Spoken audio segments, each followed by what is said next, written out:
Hi there, Baina here from Baina.com. Today I want to talk about clutter and specifically what your clutter is saying about you. Now, I have obviously interior design is my number one passion. I absolutely love it. It lights me up. It's my life's work. But I've always been a really sensitive person to energy and needed to have my home a certain way. And so as a result, I became very interested in feng shui and also just like the psychology behind how to create an environment that feels better and more supportive and more beautiful. So not just simply the aesthetics, not just simply having a place that just looks good and is magazine ready, but like understanding how does this actually represent who I am, what I believe, what I want in my life, that kind of thing. And I think feng shui really addresses that emotional underside of design that may not be easily noticeable when you're looking at like a magazine shop, but like that, I use this a lot in my work. Like I think about my clients, who they are, what they want in their life, and I make choices about what I suggest to them based on whether or not those things will be supportive to that vision that they're trying to create. So clutter, we all have issues with clutter to some degree, but feng shui really teaches balance. The idea behind feng shui is having flow in your home. So you never want to be at one extreme or the other. And so obviously going to the extreme clutter people are, is a hoarder type of situation. And when we see those scenarios, we see those shows and those people, it's so obvious to everyone that they have a problem. And it's not being able to have thriving, healthy relationships, or even a lot of times those people don't even have jobs. They have so many things in their life. There's really no room to bring anything new into it.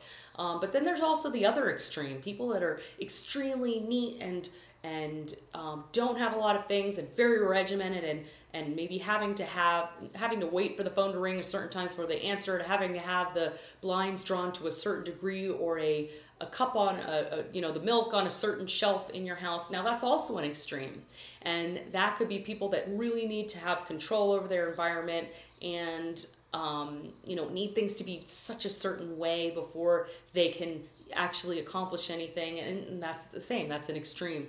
There's something that's a blockage that's not allowing them to allow other people to control a situation, or allow opportunities to come in their life, or take risks, or embrace change. So we really want to be somewhere in the middle. So what I'm going to cover today are 11 or 12 locations of where you might have clutter and what that could possibly indicate as a challenge in your life. Feng Shui really talks about clutter as kind of a procrastination. Having clutter is really putting off things. It causes a stagnation in our lives that doesn't allow us to move forward and bring in new opportunities.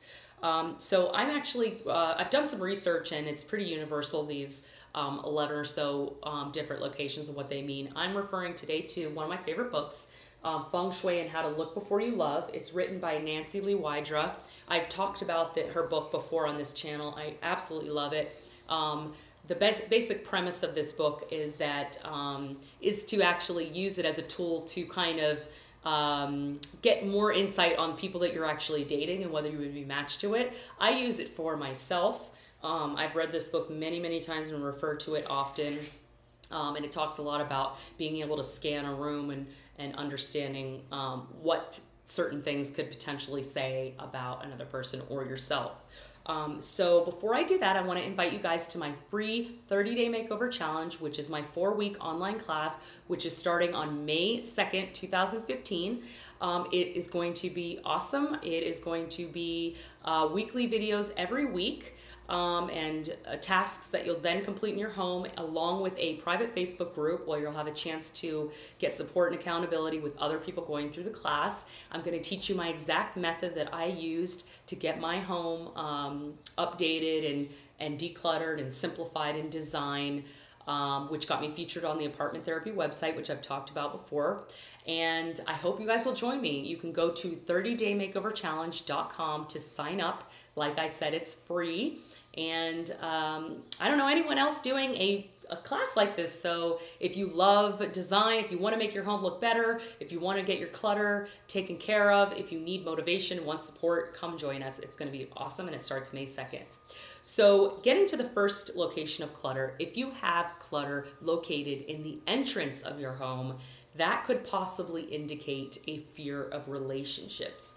So if you think about your entryway, it's your entryway and you're allowing people to come into your space. If you tend to put most of your clutter in the entrance, that says that it could indicate there's a fear of new opportunities or a fear of relationships. And the thing I love about feng shui, it's very, I don't think it's woo-woo at all. I think it's very logical and practical, and it makes perfect sense to me. So make a note of that. The second location of clutter could be the inside of the closet. If you have a lot of clutter inside of your closet, it could possibly indicate an unwillingness to examine your emotions.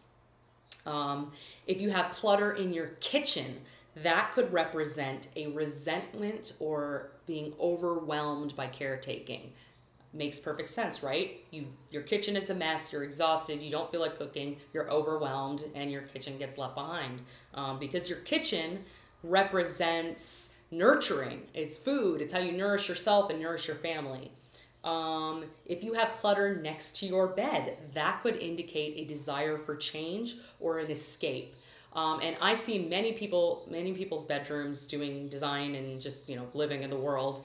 And I've noticed a few people that had huge stacks of magazines, like a ridiculous amount of magazines and books next to their bed. And what do you do when you read a magazine or a book? You're escaping to another place. So it's absolutely wonderful and great to have some reading material next to your bed. But if it gets excessive, and I think it's obvious when it's excessive, if it's dusty and too many and just old issues dating back for so long and you haven't looked at these, then it's time to really minimize that. Or take a vacation or assess, okay, is this me? Do I really feel like that? And do some inner work and ask yourself, are you feeling overwhelmed or wanting to escape or needing a change or bored of your schedule? The fourth area of clutter is next to on a desk. So if you have clutter on your desk, that could indicate a frustration, a fear of letting go, or a need for control. I don't have this problem. I have the opposite problem. If I have clutter all over my desk, I cannot get any work done. It just feels too chaotic. I can't focus. So that's actually a tip that I love to share with people if they feel like they're procrastinating, can't get things done, just don't feel like answering emails, or just don't even start any work, just clean up your desk. And sometimes changing the location of your desk can help as well if you just feel unmotivated. Because whenever you sort of change up your space, you get a renewed interest and excitement about it. If you have clutter in a corner behind a door, that could indicate a detachment from other people. I currently have some clutter in my bedroom behind a door, so I'm going to have to address that. If you have clutter under a piece of furniture, that could mean an importance of appearances, okay? So if you got guests coming over and you kind of just hide everything under some furniture, under your bed, things like that, that can be I want my place to look great, but really it's kind of a facade because you've got it all hidden under a piece of furniture. If you have clutter in your cellar, that could lead to procrastination. I actually did meet someone recently who told me that he was moving a bunch of furniture under his house. And I was like, under your house? And he's like, yeah, I have a crawl space and I collect a lot of furniture and I just never get rid of anything and it's all under there. And I was like, warning, warning, that's weird. So yeah, if you've got tons of stuff in a cellar that's all below you, you don't want to deal with it. The thing about it is, even if you don't want to deal with it, you know it's still there. So that has a tendency to cause procrastination. If you have clutter in your attic, that could possibly be living in the past. And if you think about it, attic is above and it's all this stuff. We tend to keep an attic is the perfect place for family heirlooms and things you got that you don't want to let go of because maybe it has a meaning for you, there's a history, but you don't really need it or use it. That can be living in the past. And one of the things I noticed from watching the Hoarders show the other week was that all of those people were living in the past. They were so attached to who they used to be, what their family used to be when their parents were alive. They were constantly trying to hold on to the past through material objects. And it really kept them stuck and unable to be in the present or even be able to project and think about the future. If you have clutter in a garage, which I have some of that right now that I'm waiting to give myself some time so I can do a garage sale. It's an inability to actualize. So again, it's not being able to get things done, not being able to put ideas out there and follow through with them, being constantly stuck in the when I phase. And if you have clutter all over, it's anger and self-loathing. I know that's hard to hear, but I will say that the few times that I've seen an extremely cluttery situation, which was very alarming, those people are really stuck in their lives. It really is a mirror. So those are some of my tips, and I think that, you know, if you guys want to start addressing your clutter, think about where you tend to leave your clutter and kind of go a little bit deeper and ask yourself, is this really, like, what's happening here? What does this actually represent in my waking life? And then start small. I always like starting with small, like, you know, get rid of a few major things, or go through it as you can so that you build up confidence. Don't try to declutter your whole house or your whole life, because it'll just be overwhelming and then you won't want to, you know, keep going. So that's my video for today. I hope you liked it. Don't forget to sign up for my free 30-day makeover challenge. Decluttering is going to be a part of that challenge, and we are also going to be able to identify the best pieces that we have and work with those pieces. So this class is not about going out and just buying everything and just starting from scratch. I don't think that's realistic. It's about identifying your best things, your favorite things, building on those, and creating a plan that you guys can implement over time. So thank you guys so much for watching. If you like this video, please hit like.